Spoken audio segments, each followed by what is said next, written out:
Hello friends, welcome to my YouTube channel. इस video में हम लोग पढ़ेंगे BA fifth semester English literature में पेपर फर्स्ट में यूनिट सेकंड में style in book 7 of Plato's the Republic, यानी इम्पोर्टेंट क्वेश्चन है। और इसमें एक क्वेश्चन हम और पढ़ेंगे जो बहुत बार पूछा जाता है यूनिवर्सिटीज में, एलेगरी ऑफ द केव। इसी बुक का एक क्वेश्चन है, तो शुरू करते हैं। The style of Plato's the Republic including book 7 is characterized by its use of Socratic dialogue, allegory and dialectical reasoning।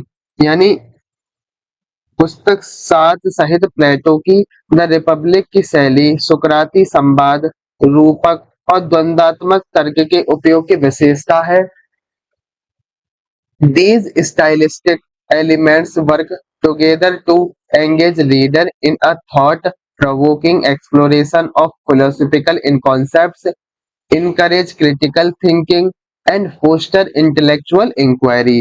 यानी ये शैलीगत तत्व पाठकों को दार्शनिक अवधारणाओं की विचारोत्तेजक खोज में शामिल करने, आलोचनात्मक सोच को प्रोत्साहित करने और बौद्धिक जांच को बढ़ावा देने के लिए मिलकर काम करते हैं।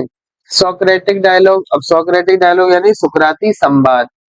Plato's The Republic is primarily composed of dialogues between Socrates and other characters such as Glaucon, Adeimantus, and Thrasymachus। यानी वो कह रहे हैं सुकराती संवाद में प्लेटो द रिपब्लिक मुख्य रूप से सुकरात और अन्य पात्रों जैसे ग्लाउकोन, एडिमेंटस और थ्रेसिमेचस जैसे के बीच संवादों से बना है। This conversational style enables Plato to present complex philosophical ideas in an accessible and engaging। यानी यह वार्तालाप शैली प्लेटो की जटिल दार्शनिक विचारों को सुलभ और आकर्षण तरीके से प्रस्तुत करने में सक्षम बनाती है। आगे पढ़ेंगे।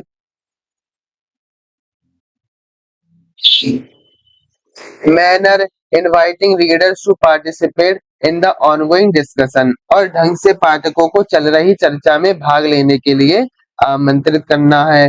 Bye presenting different view points and challenging his interlocutors, Socrates models the process of dialectical reasoning and stimulates critical thinking among readers।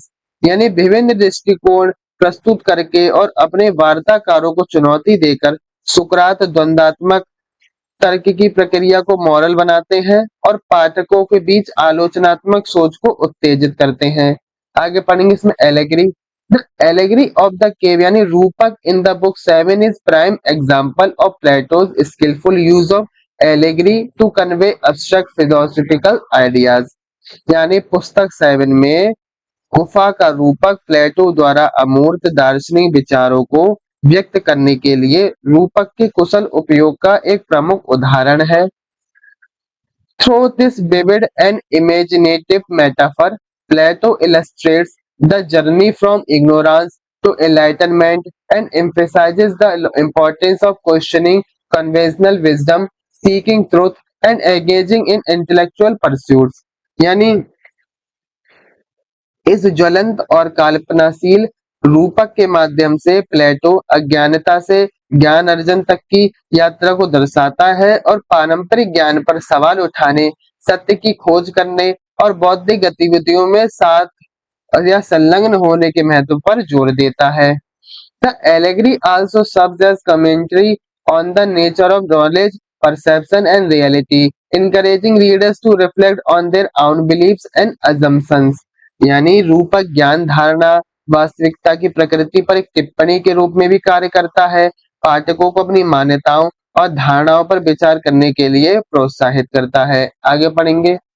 Dialectical reasoning यानी द्वंद्वात्मक तर्क। Throughout the Republic, Plato employs dialectical reasoning to examine philosophical ideas using logical argumentation, questioning, and refutation to arrive at truth। यानी पूरे गणराज्य में प्लेटो दार्शनिक विचारों की जांच करने के लिए द्वंद्वात्मक तर्क का उपयोग करता है। सत्य तक पहुंचने के लिए तार्किक तर्क, प्रश्न और खंडन का उपयोग करता है। आगे पढ़ेंगे। This method of inquiry is exemplified in Socrates interaction with his interlocutors as he engages them in a process of critical examination and reasoned discourse। यानी पूछताछ की इस पद्धति का उदाहरण सुकरात की अपने वार्ताकारों के साथ बातचीत में मिलता है, क्योंकि वह उन्हें आलोचनात्मक परीक्षण और तर्कसंगत प्रवचन की प्रक्रिया में संलग्न करता है। By presenting opposing viewpoints and scrutinizing their validity, Plato challenges readers to think critically about the idea presented and to engage in their own intellectual exploration।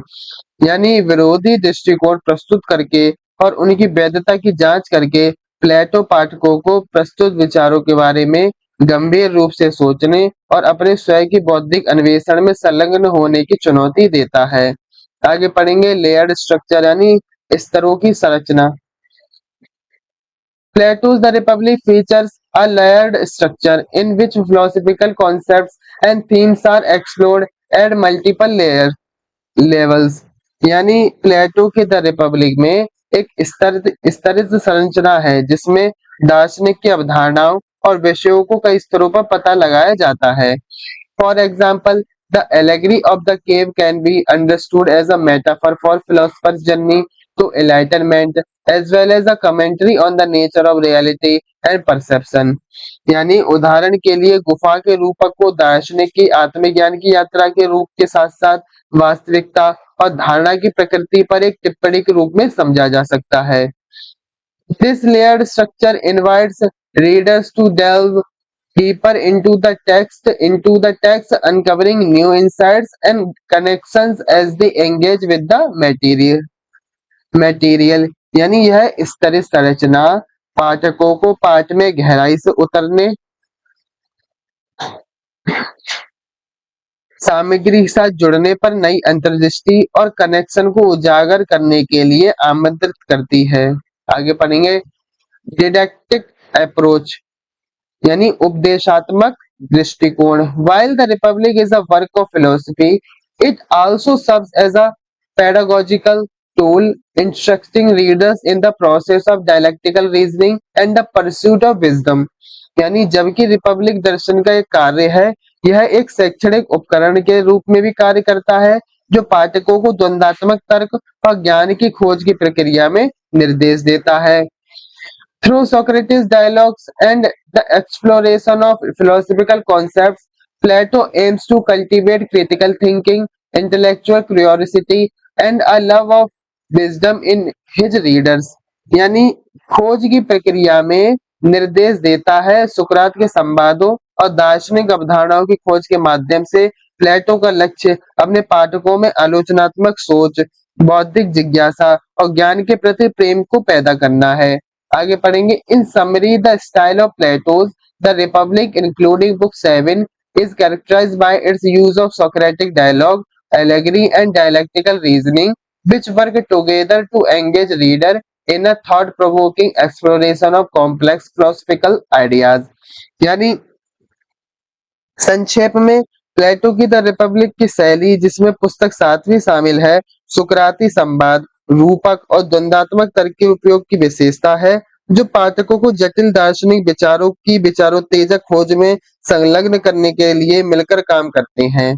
This distinctive style not only makes the work accessible and engaging, but also encourage critical thinking, intellectual inquiry and the pursuit of wisdom। यानी यह विशेष शैली न केवल कार्य को सुलभ और आकर्षक बनाती है, बल्कि आलोचनात्मक सोच, बौद्धिक जांच और ज्ञान की खोज को भी प्रोत्साहित करती है।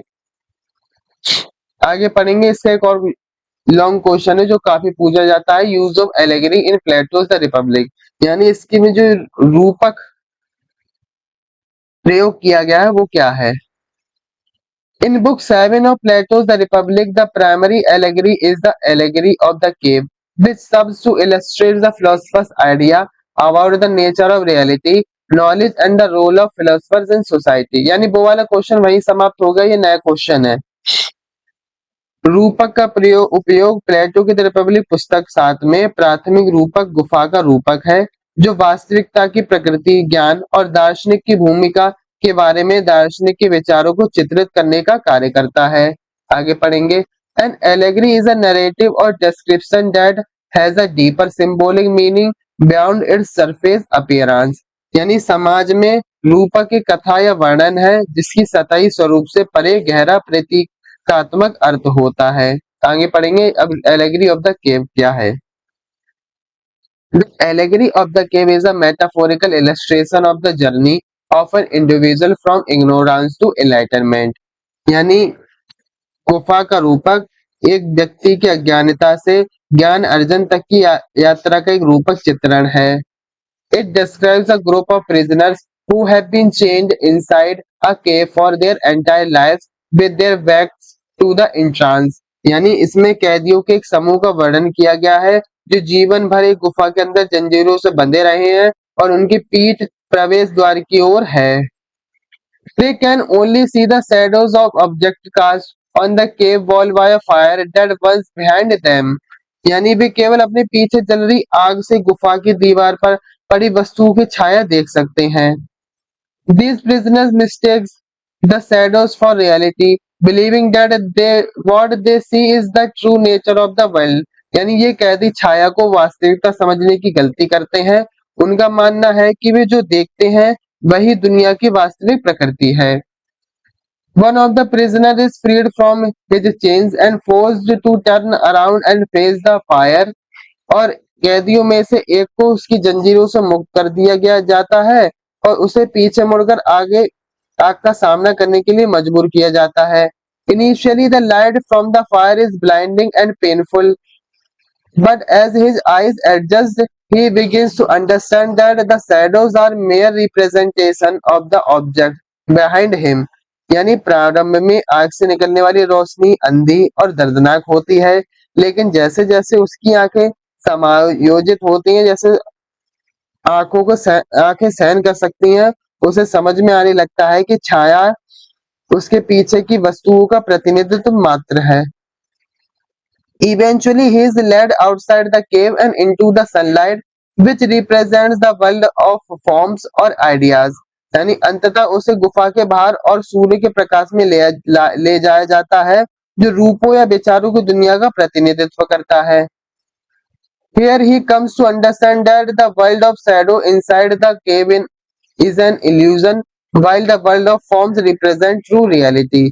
यानी यहाँ उसे समझ में आता है गुफा के अंदर छाया की दुनिया एक भ्रम है, जबकि रूपों की दुनिया सच्ची वास्तविकता का प्रतिनिधित्व करती है। Allegory highlights the importance of the philosopher's role in society, as the philosopher is the one who ascends from the cave and gains access to true knowledge. यानी रूपक समाज में दार्शनिक की भूमिका के महत्व पर प्रकाश डालता है, क्योंकि दार्शनिक वह है जो गुफा से बाहर निकलता है और सच्चे ज्ञान तक पहुंच प्राप्त करता है।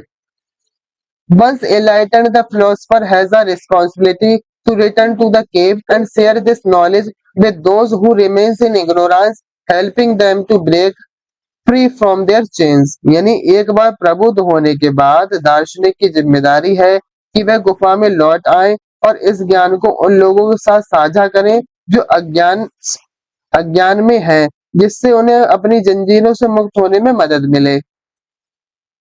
Plato uses the allegory of the cave in Book 7 to emphasize the transformative power of education and the philosopher's pursuit of knowledge. यानी प्लेटो ने शिक्षा की परिवर्तनकारी शक्ति और दार्शनिक की ज्ञान की खोज पर जोर देने के लिए पुस्तक 7 में गुफा के रूपक का उपयोग किया है। It serves as a metaphor for the human condition, illustrating the struggle to move from a world of appearances and illusions to a world of truth, knowledge and understanding. यानी यह मानवीय स्थिति के लिए एक रूपक के रूप में कार्य करता है जो दिखावे और भ्रम की दुनिया में सत्य ज्ञान और समझ की दुनिया में जाने के संघर्ष को दर्शाता है। This allegory plays a crucial role in the overall argument of the Republic as it connects to Plato's broader discussion of justice, morality and the ideal society. यानी यह रूपक द रिपब्लिक के समग्र तर्क में एक महत्वपूर्ण भूमिका निभाता है, क्योंकि यह प्लेटो की न्याय, नैतिकता और आदर्श समाज की व्यापक चर्चा से जुड़ता है। आज की वीडियो हम लोग यही समाप्त करेंगे। इस वीडियो में हम लोगों ने style and allegory of the cave in Republic book 7 में पढ़ी थी। चैनल को सब्सक्राइब, वीडियो को लाइक करें। लाइक करने में आप लोगों का क्या ही जाता है, और वीडियो की लिंक अपने दोस्तों को शेयर करें। धन्यवाद।